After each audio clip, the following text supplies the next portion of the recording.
अरे थांब ना, आली ना. काय रे राजू, तू लहान लेकरासारखंच करत. थांब एवढ्या वेळासाठी. एवढे का कुठं चालली का मी? आ? हा, काय म्हणतो ती का योगिता? काय काय हे काय म्हणतात तुला? कुठं चालले का तुम्ही? अगं, कुठे नाही. ते राजू ना मोबाईल वरती ना एक वेब सिरीज पाहून राहिला आणि मला म्हणतो तू पण पहा माझ्यासोबत, तू पण पहा माझ्यासोबत. का बरं? हे तर कधीच वेब सिरीज वगैरे नेटफ्लिक्स कधीच नव्हते वापरत. यांना तर आवडत पण नव्हतं. मीच तर बघायची, काही तर मला असं ओरडायची. कधी तर यांनी फेसबुक सुद्धा जास्त वापरत नाही. ते इंस्टाग्राम फेसबुक नाही. आता काय नेटफ्लिक्स आणि वेब सिरीज पाहायला लागले. आणि तुला बोलवतात. टेस्ट बदलते योगिता माणसाची.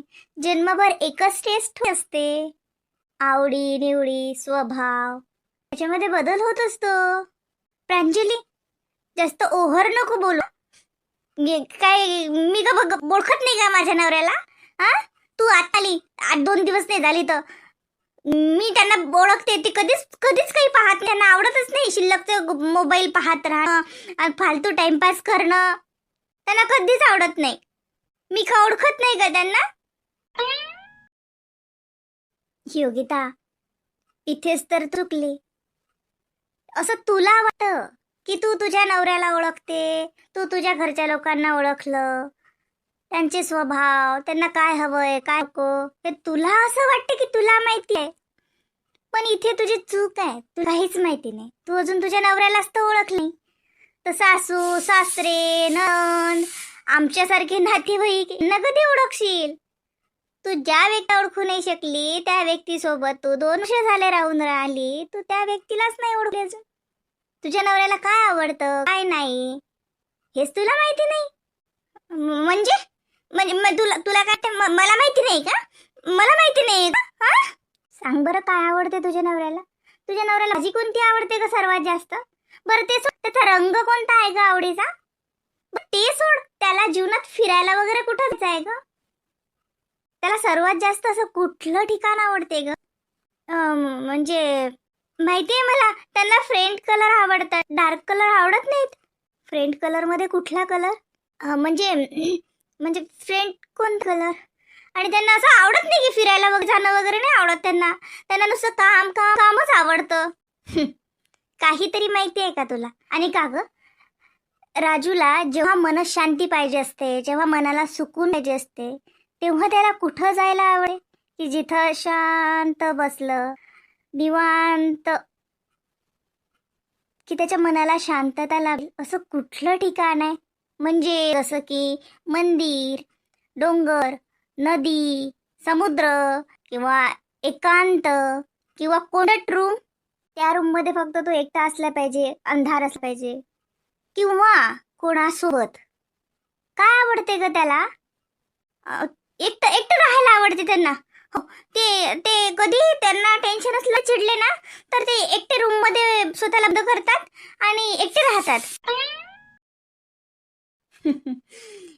योगिता, एकदा विचारा लागत होतं ग त्याला, किंवा स्वतः तरी ऑब्झर्व करा लागत होतं. राजूला एकटा राहायला असं कधीच नाही आवडलं. लहानपणापासूनही नाही आवड. मी त्याला लहानपणापासून ओळखते. तो कितीही टेन्शन मध्ये असो, चिडलेला असो, कसाही काहीही प्रॉब्लेम असो, तो कधीच एकटा बसत नाही. त्याला कोणातरी ते बोलून ते ते त्याला एक्सप्लेन वाटतं. त्याला कुणीतरी सोबत पाहिजे असते की तो त्या भावना मांडू शकेल. असा एक विश्वासाचा आणि माये खांदा त्याला पाहिजे असते, ज्याच्यावरती डोकं ठेवून तो शांत निवांत मनसोक्त रडू शकेल, हसू शकेल, मनातल्या भावना व्यक्त करू शकेल. असा भाव आहे त्याचा. त्याला एकटं राहायला कधीच नाही आवडलं. इव्हन तो साधा कॅनडाला सुद्धा होता ना, तिथंही त्याला करमाल नाही. तो आला इकडे तो बोलायचा, तिकडे होता तो थोडा शिष्ट झाला होता तो. हा, मी पण मान्य करते, थोडा शिष्ट झाला होता. जरा फॉरेन रिटर्नचा त्याला गुरूर आला होता, मी कॅनडाला असतो असं वगैरे वगैरे. पण ना इकडे आला ना की तो असा लोक राहायचा की मला बोलायचंय, माझ्यासोबत राहा, मला तुमच्या सोबत राहू द्या. आणि तू म्हणते की त्याला एकटं राहायला आवडते. काय ओळखलं ग तू स्वतःच्या नवऱ्याला? आणि काय म्हणते मोठे की तू अशी करते आणि तू तशी करते आणि त्यांना हे नाही आवडत. तुलाच माहिती आहे का? कुणाला नसते आवडत टाइमपास करायला? कुणाला नसते आवडत 2 मिनिटासाठी, 10 मिनिटासाठी, एका दिवसासाठी, एका महिन्यासाठी रिलॅक्स जगायला? असा कोणता व्यक्ती आहे का ज्याला सदैव स्ट्रेसमध्ये किंवा सदैव कामामध्ये राहायला आवडते? हा, काही लोकांचा स्वभाव असतो की त्यांना जास्तीत जास्त कामात राहायला आवडते. पण असं नसते ना की ते सदा न कदा कामातच राहतील. त्यांनाही सुट्टी पाहिजे ग. म्हणजे मग तुझं काय म्हणणं आहे? तू ओळखते का? तुला माहिती आहे का त्यांचा स्वभाव आधी असणार का?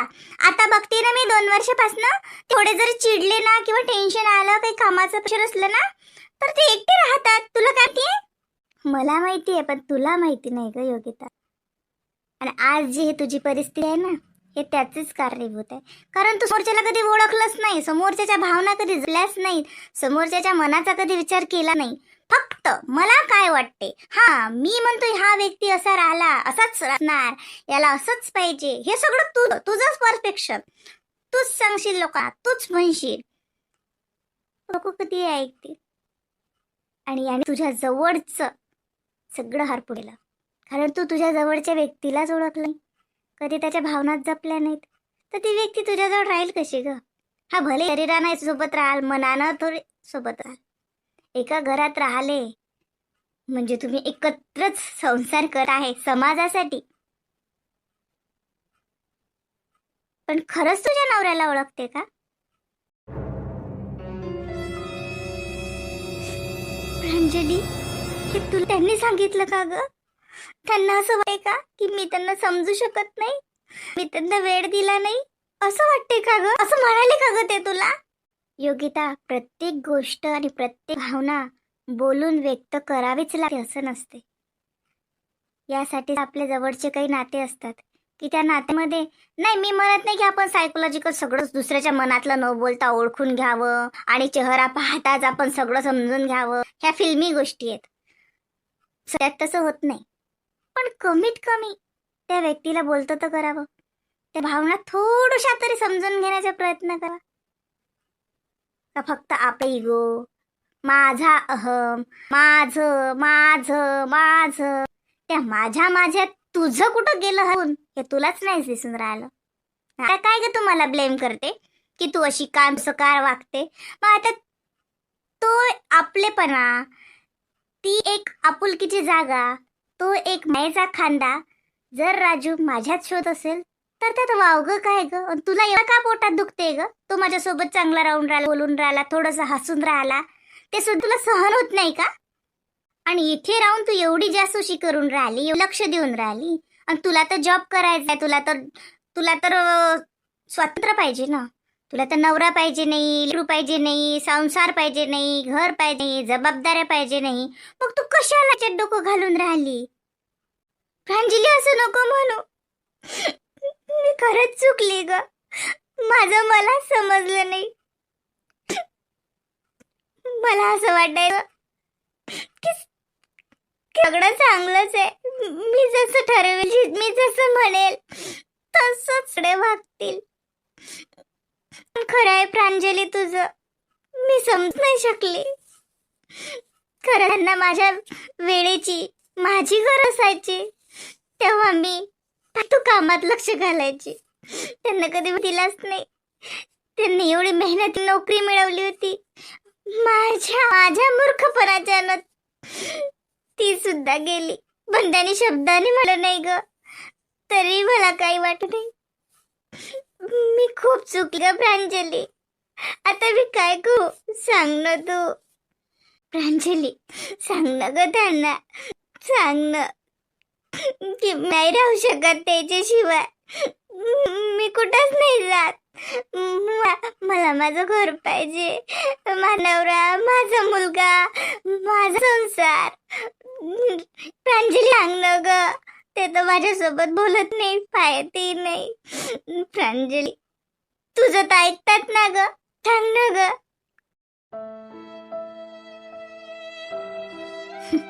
अगं मी काय सांगू, तुझा नवरा आहे, तुझं घर आहे, तू बघ ना, तू बघ कसं आता हे जे तू मावलं हे कसं मिळवायचं हे तू बघ ना.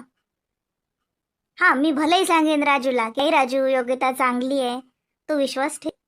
तू तेवढी पात्रता ठेवली तुझी की ना विश्वास ठेवावा? कितीदा विश्वास ठेव ग तू तुझ्यावरती? किती सहन कर ग? अशा तुझ्या अपेक्षा तरी किती आहेत सांग ना. समोरच्या व्यक्तीच्याही असू शकतात. तू केली एखादी तरी अपेक्षा त्याची पूर्ण? त्याने काय कमी पडू दिलं ग तुला? कधीच त्याच्यासोबत प्रेमानं हसली, 2 मिनिटं रिलॅक्स जगली? नुसतं किचकीच किचकीच, सासूचे घराणे, सासऱ्याचे घराणे, तुमचं गाव असं, तुमचं घर असं, मला असं पाहिजे, माझं असं, माझी नोकरी, माझा पगार, माझं माझं. त्याच्यात तू त्याचा कधी विचार केलाय का? तू कधी म्हटलंय का त्याला की आपलं जीवन, आपण काय करायचं समोर, आपलं बाळ, माझं बाळ, माझा मुलगा, माझं माझं माझंच आहे का तुझ्याजवळ? आपलं कधी झालंच नाही. अगं तू एवढं तरी जाणून घेण्याचा विचार केलाय का की तो रूम बंद करते, खोली बंद करून एकटा राहते? खरंच याचा स्वभाव असा आहे का की तो कोणतरी विचारात टेन्शन मध्ये आहे? हा कधी विचार केलाय तू? एवढ्याला शिकलेला हुशार मुलगा, आ नोकरीसाठी वन भटकून राहिला, इकडून तिकडून लागली होती नोकरी, तुझ्या कर्मानं चालली गेली. नोकरीला झोप नाहीये, त्याला शेतीतलं काही येत नाही, कधी केलं नाही, वावरात कधी गेला नाही. बिझनेस करेल तर गॅरंटी नाही आहे कोणी बिझनेसची की बिझनेस सेटल होईलच. आणि त्याच्यात तू अशी वागून राहिली. तो नेमका विचार काय करील? बिझनेस करिअरचा करील का त्याच्या संसाराचा करील का त्याच्या पोटाचा करील का नेमका काय करील? हा, आता म्हणते की असं न तसं. प्रांजली, काय ग तू ये म्हटलं ना. हाली ना रे. चल ना, सस्पेन्स क्रिएट झाला ना तिच्यात. चल बघ, हे सिरीज तू माझ्या सोबत पाहणार आहे हा, तू पटवत. चल लवकर आता. आली ना बाबा. अरे तू पाहत का तो सस्पेन्स राहणार नाही का? चल. अहो, या रूम साठी सुद्धा मी एसी बुक केलाय. येईलच 1-2 दिवसात. इन्स्ट करून देईल मग. गरमी होत असेल ना. अहो, एसी नाही पाहिजे. मग अहो, तुम्ही पाहिजे. आता खूप वेळ झाला योगिता. अहो, चल बाई, अंग टाकतो जसं. जाऊ दे आता, तिला हा दिले आणायले तर आता काय काचा भेट घेऊन येते, घेऊनच येईन तिले. बरं झालं मी त्यासाठी म्हणून त्याले म्हणून आधीच जाय. काय दुकान नमकं ढमकं त्याचंच ना सरे. काय करा बाई, त्याचं का हाय. मला निरा धंदा करू करू रेमपूट पडलं.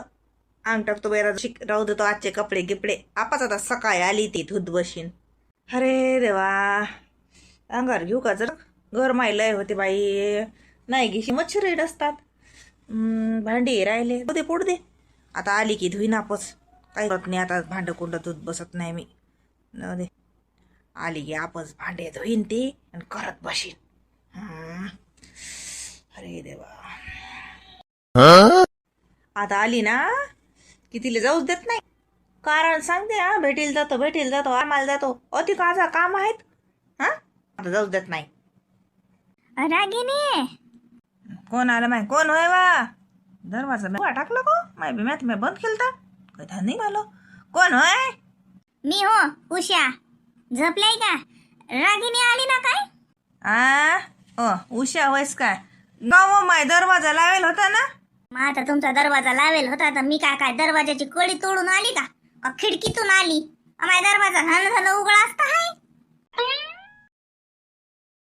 आवा तसं नाही म्हणत ना व. मी अंग टाकली इकडे तर दरवाजा लोटून घेतला तर तसा लाल ना, मा ध्यानच नाही. म्हणून म्हणलं लावेल होता. आणि तू काय माय रागिनी करत आली. तुला माहित नाही का रागिनी जायला ना तिच्या घरी? आता जवळपास महिना होते, 25 दिवस झालेच मी म्हणतो. सोनू तर म्हणे आली ते. हे भाऊ गेले ना काय घ्यायले? आवा माय तो भेटीले गेला. हो, घ्या आले म्हणजे आता घेऊनच येते मा पोरग. लय दुखून राहिलं ना, त्याला दिसून राहिलं मायचे लय तर असून राहिला मायले म्हणून मग तो म्हणे जातो म्हणे घेऊन ये तिले. आला नाही अजून, आता राहिला अशी ना, आता गेला तो. असं का? वय सोनू कशी आहे? सोनू म्हणे रागिनी म्हणून आलती मी. बरं झोपा माय बाई. झालाय का लागे तू कामधंदा? झोपले लागे?